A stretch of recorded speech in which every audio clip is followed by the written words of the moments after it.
Welcome to Bellwright 101, where we will go over 10 tips for new and beginning players in Bellwright. Whether it's about basic survival, villager priorities, or building a prosperous village, we're going to cover everything you need to know. And by the end of this video, I guarantee you'll come out on the other side with some good bits of knowledge. Tip number 1 is to pay attention to what you eat. Food in Bellwright is important not only for your villagers, but for you as well, and the way that you cook will also change their attributes.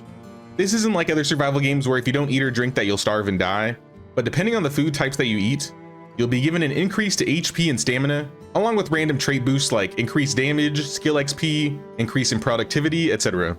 Early game foods don't give you huge upgrades compared to the later game foods, which can 10x your HP and stamina, but it's still enough that you should always have 3 different food types or 3 different food buffs if you're able to. Talk to vendors around the map, and sometimes you can find some really good food for a fair price as well. Tip number 2 is about how to find straps early. One resource you're really going to want to find in the early game is straps, as they're often considered one of the player's first bottleneck in tier 1. To find these, you can fight lower level bandit camps or the roaming bandits in the starting area, but they aren't guaranteed to drop every time. Another great way to get straps, which is going to cost a little bit of coin, is by talking to 2 different vendors. One of them is southwest of Herondine between Herondine and Padstow, and the other one is in the southeast closer to the water. Both of these vendors will sell an assortment of items like cords and rope, but they will also sell straps. It is pretty limited, so you might only get one, but if you come back the next day, there will likely be another one that you can buy. Another way to counteract your strap problem is by moving into a little bit of a more dangerous area. So for example, if you live near Herondine, you may have some more trouble finding them because it's a bit safer, but if you settle between Padstow and Bradford where the patrols are common, you'll probably never have to buy straps, as long as you keep clearing those patrols. Eventually you can also craft straps using bronze, but honestly, I don't think it's worth spending the bronze considering copper and tin nodes are both limited. Tip 3 is to hire villagers as soon as possible. Villagers are one of the most important parts of Bellwright because they'll essentially run your settlement. They gather resources, they'll craft weapons, they'll craft armor, and eventually they'll defend your base from bandits and brigands. Some unique villagers like Lubomir or Crimson Reed can be recruited through quests, but most of the villagers you're going to be recruiting are going to be coming from these NPC villages across the lowlands. Early on, don't worry too much about perfect villagers. Even beggars or the lowest skilled villagers are incredibly useful for gathering resources. I would say the best early skills to look out for are strength, harvesting, and crafting. Strength will allow villagers to equip better weapons and armor, harvesting will be perfect for woodcutters and foragers, and crafting will handle almost everything you'll be producing around the settlement. Once you found somebody you like, click on them in the village tab, and you should see a purple waypoint so you can easily locate them. You'll also notice 2 numbers beside every skill. That first number is their current level, and that second skill is their maximum level they can eventually reach. Which means if that second number is really low, they'll never be able to increase beyond that. And some villagers can reach a max of 10.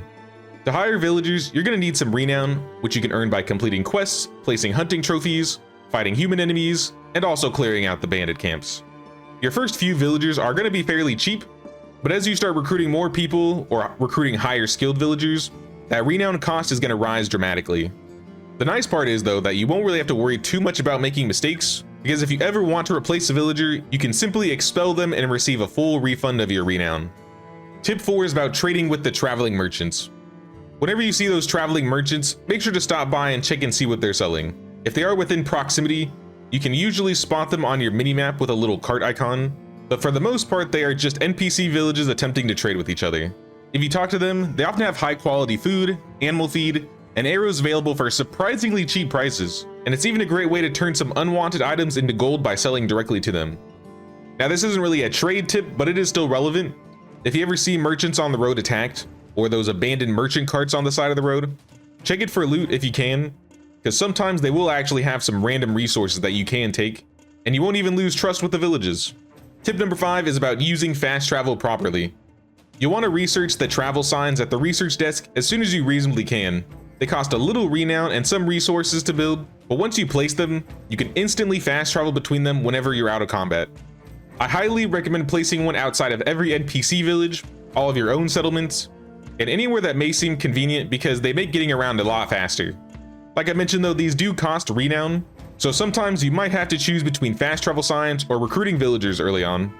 Bonus tip, if you run on the roads, your stamina depletes exponentially slower, so stick to roads as much as you can, and if you are in or in an area that you frequent that doesn't have a road, you can just build your own.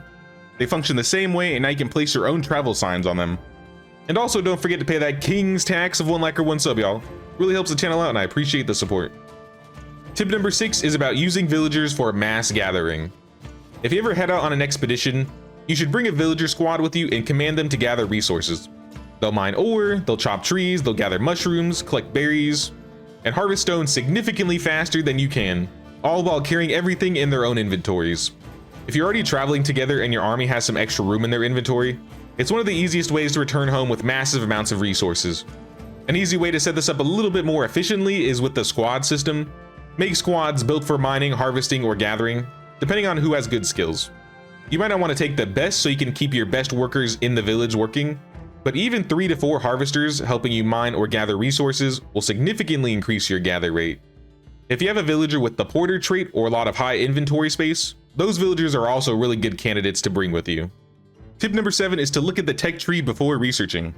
Research trees are large and expansive, and some things are just more important to research than others.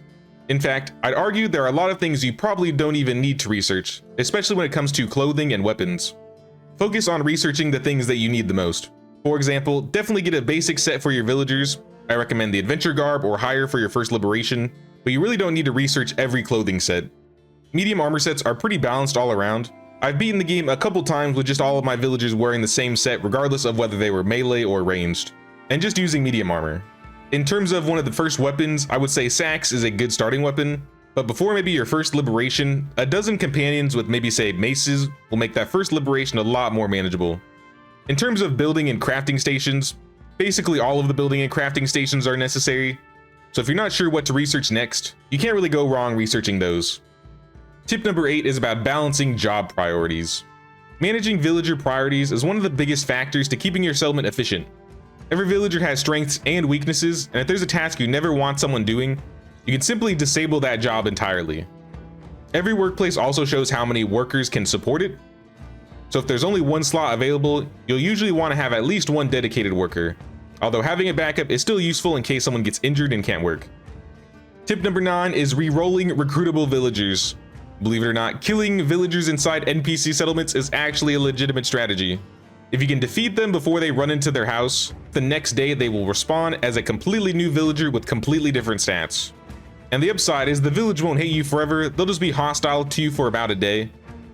Now there's definitely more ethical ways to get better villagers, for example simply building houses inside the NPC villages, but if you've already maxed out your trust and liberated the village, this can be a surprisingly effective way to re-roll recruitable villagers.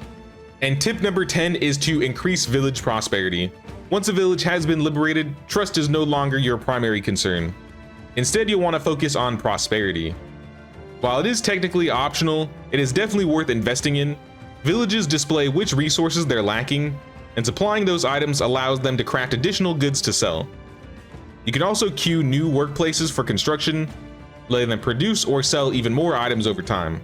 Just remember that liberated villages can still be attacked, so if the brigands reclaim them, they can destroy everything you've invested in.